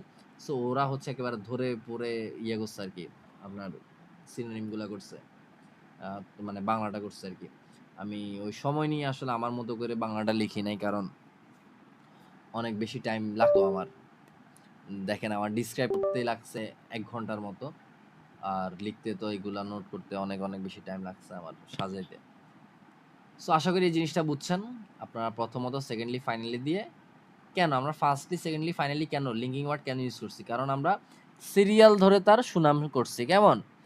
আচ্ছা, এখানে দেখেন এই যে আমি ইমড্যাশের কথা একটা বলছি, আমি ইমড্যাশ কাটিয়ে দিছি। এই যে রেঞ্জের কথা বলছি ফ্রম A to Z কাটিয়ে দিলাম। এখন আমি পড়ি। Firstly, phones and computers allow people to read a wide variety of materials instantly and conveniently. দেখেন এটা ছাড়াও কিন্তু আমার মিনিং এর কোনো চেঞ্জ হয় নাই। ওইজন্যই বলে ইমড্যাশের মাঝখানে সব অতিরিক্ত তথ্য। কেমন?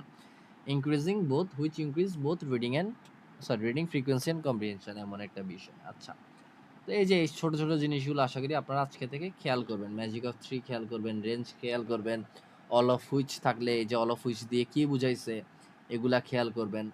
ফার্স্টলি, সেকেন্ডলি, ফাইনালি কখন, কেন? যখন সিরিয়াল ধরে বদনাম করবো বা সুনাম করবো। কেমন? সো ফুল আর্গুমেন্ট ম্যাপ সেটা হচ্ছে টপিক সেন্টেন্স। এখানে আমি যে বলছিলাম টপিক সেন্টেন্স কি? Digital tools improve literacy. কেমন? রিডিং এবং রাইটিং স্কিলসটাকে বাড়ায়। রিজন ওয়ান এগুলা বাসায় পড়বেন। এগুলো হচ্ছে এখানের যে জিনিসটা সেটার রিজন। এটা আমি শর্টলি জাস্ট এখানে আপনাদের সুবিধার জন্য নোট করছি, এবং এটা নোট করার একটা রিজন যেটা, সেটা হচ্ছে যে আপনারা বাসায় কিভাবে স্যাম্পল পড়ে আপনারা ওই যে কি জানি আইডিয়া অনেকের থাকে না, কি লিখবো থাকে না। তারা এই টপিক সেন্টেন্স এভাবে নোট করে, টপিক সেন্টেন্স কোত্থেকে নিবেন? টপিক সেন্টেন্স নিবেন এই যে রবীন্দ্রনাথ অনেক ভালো। কেমন? অনেক ভালো গুণ আছে থেকে রবীন্দ্রনাথের অনেক ভালো গুণ আছে। কি গুণ আছে? কেন আছে? Reason 1, reason 2, reason 3। রবীন্দ্রনাথ কেন ভালো? কারণ রিজন 1, রিজন 2, রিজন 3।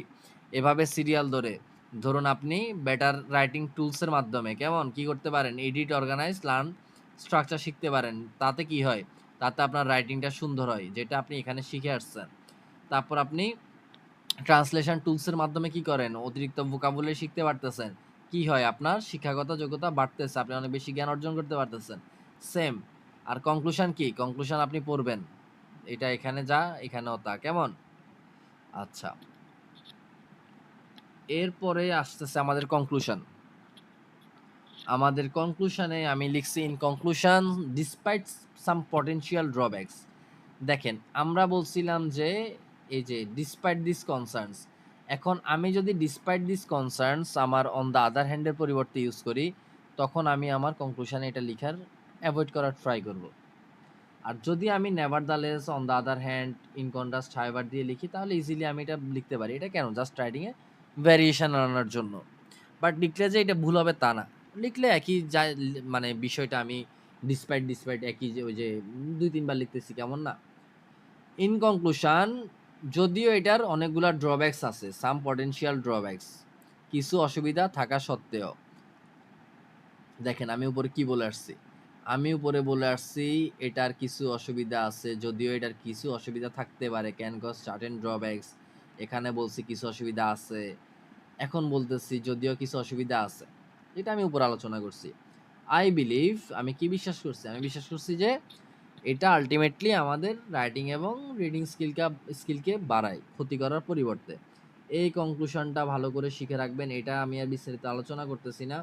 এখন দেখেন, এখন আপনারা হচ্ছে যে ধরে নিবেন যে এই কনক্লুশনটা আমি এভাবে শিখবো, কাজ শেষ। না, এই কনক্লুশনটা আপনি আগে পরে, ওই যে আমি কনক্লুশন দেখছেন না সবুজ কালারে আগে নিয়ে লিখছিলাম, এই আপনাদের বাড়ির কাজ হচ্ছে এই কনক্লুশনকে ২ ভাবে লিখা, মিনিমাম ২ ভাবে লিখা। আমি আরো সুন্দর, সুন্দর কনক্লুশন লিখা আপনাদেরকে শিখাবো। বাট আপনাদের এই বাড়ির কাজটা আমারে জমা দিতে হবে। ওই আমার যারা স্টুডেন্ট আছেন, এই বাড়ির কাজটা জমা দেন। জমা দিলে আমি আপনাদেরকে আরো সুন্দর, সুন্দর কনক্লুশন শিখাবো। বাংলাটা এখানে পড়বেন। আশা করি এই জিনিসটা। আর ওই যারা বিগিনার তারা হচ্ছে জাস্ট এটা জানিয়ে রাখেন, কনক্লুশনটা হচ্ছে ইন্ট্রোডাকশনের প্যারাফ্রেজ। আমরা ইন্ট্রোডাকশনটা করছি কি? কোশ্চেনের প্যারাফ্রেজ। কোশ্চেনের প্যারাফ্রেজ হচ্ছে ইন্ট্রোডাকশন।